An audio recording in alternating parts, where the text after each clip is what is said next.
Omuvubuka abadde avuma obwakabaka bwa Buganda pressure 24/7 wenjogeera kati akimiza mabega wa mitayimbwa ateeza ensooka za Pretty Nicole nabeti ebinnaba kuggwa rape mukyala bindeeba mukyalako okuteero naye mulina mu maaso awo maziga meere Spice Diana banange ssanyu jjereere mugamba mutya mwasiibye mutya abantu bange kansubire muli bulungi ng'enkola yaffe mbasaba vidiyo n'omugimpeere like era n'ensaba gwe wenna atannaba kusubscribinga wano ku Sylvia News Extra nti mukwano subscribing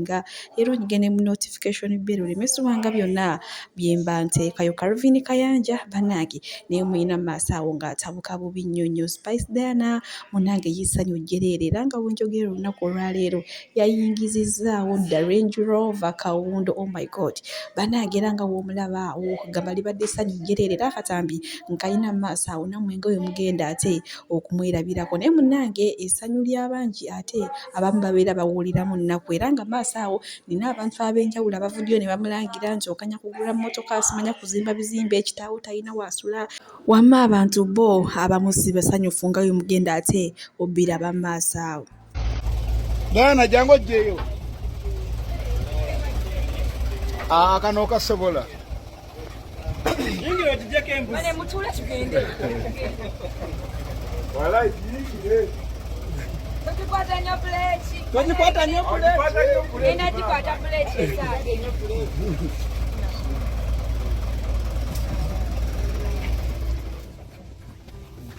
iyo zento yakwa mogani ali ebintu bitambulanga we wabibala kanamba nekanawe namba plate ziko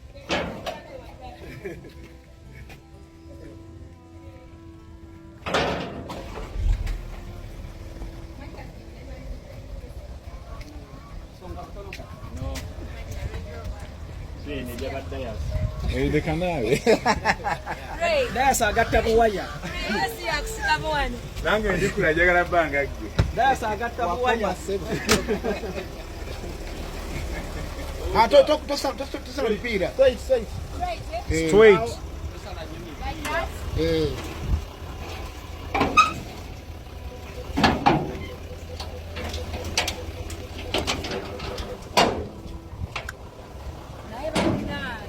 No subiko la puerta. Ay ay ay.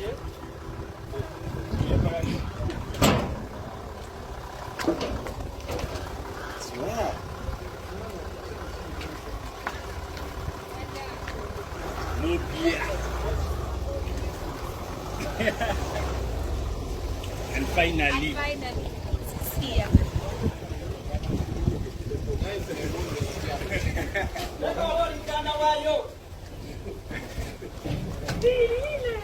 Embeera munange ate bwete weebadde ku sayidi ya Spice Diana naye munange ng'omugambo gwatukomosedda nga woolaba awo era nga bamu bamugambye gwe lweno weeyagala kyokka kitaawo abonaabonanga ne w'okusula tayinaawo kaabalambo banange omusango gw'ono omwana Henry yafiira ewuwe gwaggwa kale wamma buli omu ayogedde ebi abamu basanyuse naye ate abamu kibayisizza bubi bwenkuzaako eno omwana mulezi pressure 24/7 munange oluvannyuma lw'okumala akabanga akanene nnyo ng'ajja alipira obwakabaka bwa Buganda naye munange kivudde ddaki agali mu nkubo mbu bamukute era nga bwenjogerera ssaawa zino atemeza mabega wa mitayimbwa kale ate we tuli mu sayidi ezo manya abantu babadde baanyiise nga bagamba nino omwana n'atyobola Obuganda bwaba ati omazima ne wavulayo n'omuntu omu ajja n'amukwata naye bannange badde yanyongera obbajjukiza nti bamukute era nga w'omulaba awo amaaso gaamukanuse dda bannange. Tubadde tukyali mu bijjuko gya Valentine naye nga wenjogeerayo etandise okuggwekeera mu bantu era nga bamu baalabiseeko awo kwegamba nga bagenze ate okubakolako amasajju kwegamba ky'olina omanya ku Valentine kyali kijjubi nnyo era nga n'ebisigalira okugeza ng'ebimuli ng'ebiki byonna byonna nga babitutte dda ate kasasiro nga woolabawo naye neebuuza n'osanga omuntu ng'anyiiza embuuza siwunye ekimuli kye Valentine ky'ogenda okusuula wali kasasiro bwe nkuzaako eno ewa rape mukyala bindeeba maama Tuusu munange maaso wano nina oba tumuyite mulaguzi oba tumuyite yeetumiikiriza oba ayingirira ebintu by'atamanyi kale katumulabe kikyamugamba tweyongere. Gambuza vidiyo eno etuke ku rape yenze Salongola Duzita yave bunyo nasibira e Buganda kuno kulabula ate nga nkugamba nga faaniwo ate nga kugamba nga mukwano go walijjo olubutolo mu kamera abantu bonna bokola nabo n'abantu bonna botambula nabo mu mirimu gino tolooza nti bakwagaliza. Nze waliwo amawulire gennyina information gennyina nga waliwo omuntu owulira yatambudde n'agenda ku musawo omuganda n'agamba nti ayagala kusibirako olubuto olwo either ofe nalongo oluzaala owulira oba olufuuke ekongolo kuggwe. Nze salongola Buzita yave bunyona asibire Buganda nazi kuno mu nnono zaffe abakyala tebalaga mbuto kyova nga n'omukyala w'embuto ebisa ebimu baganda okubuka basaŋŋanzira tikubanga ababi n'abalabe bonna tutambula nabo owulya munnange kakati weefeeko era osobola okwetambulira kate munabe ku ddagala nga mulina embuto kubanga manya abatabagaliza babe babaki babangi. Yenze salongola Buzita yave bunyona asibire Buganda muziku akazoba Kanyamwanga eyewakonye nga kosa manyiga jajja fagulube gatuka buli wamu muziku akazoba Kanyamwanga ate nga ndi muziku akabaka Farao Misiri namba 1 Fangoni Sky Soldier teri agambayo kuziro 752 32 56 58 abali kwa muteni bokwazo 772 02 ana 42 butelefone salongola Buzita yave bunyona asibire Buganda weefeeko wetambulireko n'abane ku ddagala egganda weebuuze mpulidde byambu. Bwati ate munnange musajja mukulu batumuyite mulaguzi oba tumuyite tutya ambo munnange rape bantu bangi nnyo abamweweera naye nze kimanyi ku rape ekitonotono mukyala wa ddiini Yesu wadde yeekaalise eno mu bantu akola ki naye ate mukyala wa ddiini kyemmanyi teriddoga eri Isirayiri era byonna bye banaaba musindikidde ajja kusaba ate bigende maaso wano nina akatambi ka Pretty Nicole munnange nakyala ate alina byamwogerako manyi munaye bagamba nti mwana mubi avumaganya nnyini era ng'ono omukyala y'olukongolo alutadde ku maama wa Pretty Nicole mbu naye alabikwa mu buwala bwe bw'atyo bwe yali ng'asanze yatwala kugamba yali wakusika busi kutuka leka tubira. Pretty Nicole byakola alina gy'abijja alina ekibi ekisikire kyalondoola omanyi Vicky buli kintu kyokola ku nsi kuno kirina gye kibbulukukira. Bw'oba maama nga wayitandika okwenda ku basajja ku myaka 12 n'otandika n'okola kino kuba nze kakyangambira osiranga taata Pretty Nicole ndaba maama we yalwana entalo kitegeeza alina sitayiro ye mwe yazaalira omuki omwana we gye tutagenda kulondola nakukola ki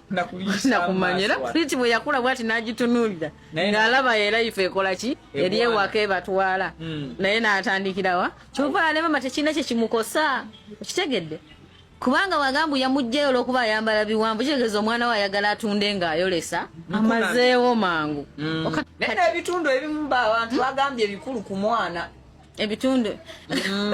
nawuliddeyo pasito omwana ansonyiwa yagambye mbu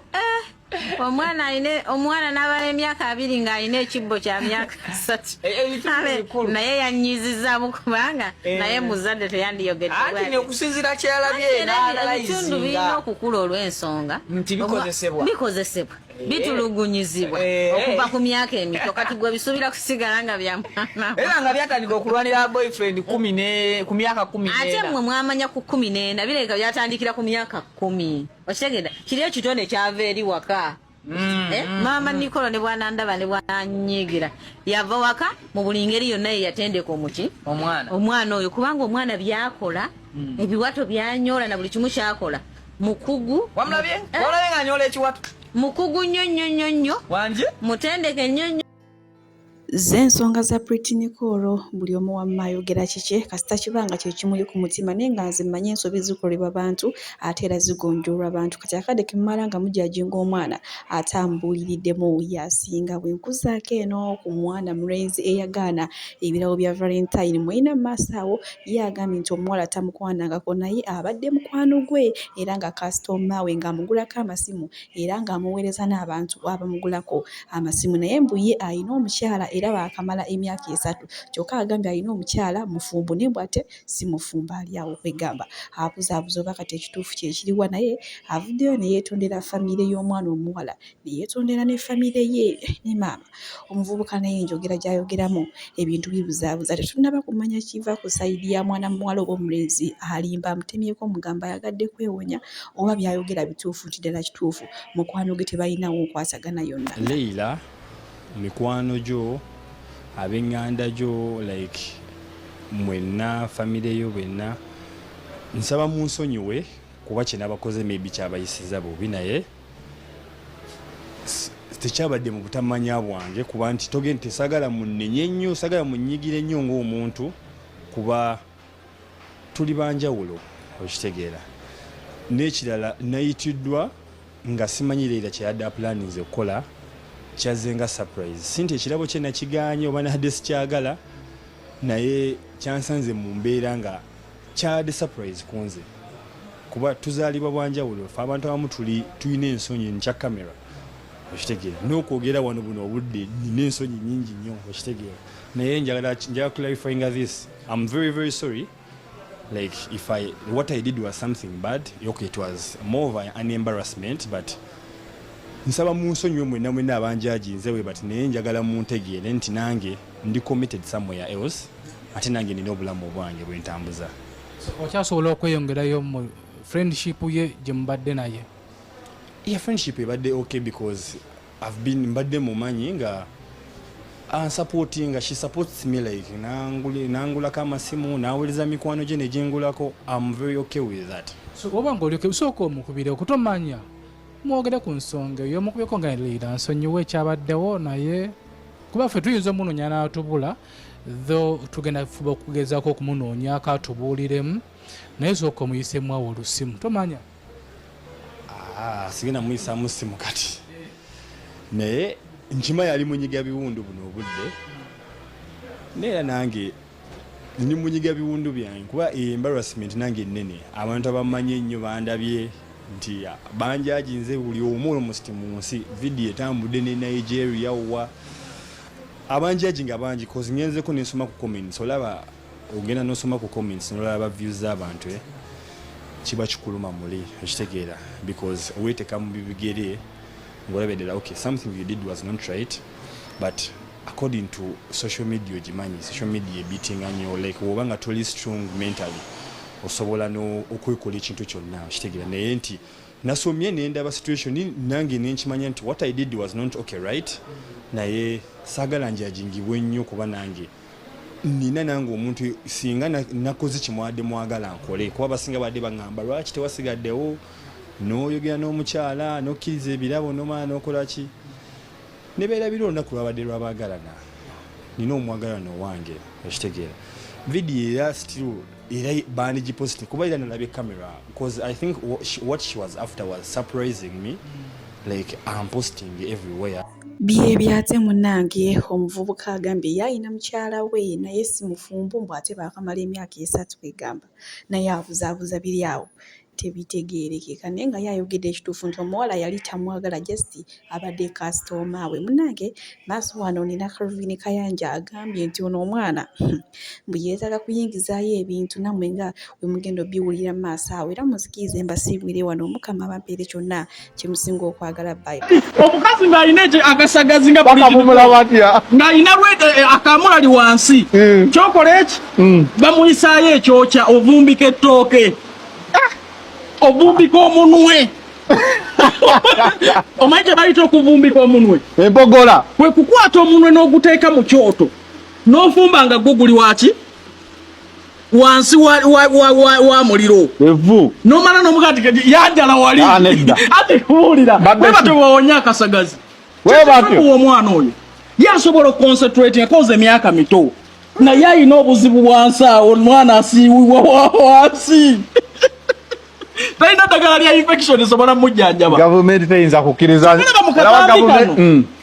bino bikolebwa abafamire batuula gavumenti olaba egaana kukomola abakazi ate eddemu kuva mumbika eminwe egyokya bivumbika basengenda kuweereza akatambi kuba bwe mutaalabye gwolabe oba mazima waliwo omuntu ali nnoma abeera ne radio oyo bw'ati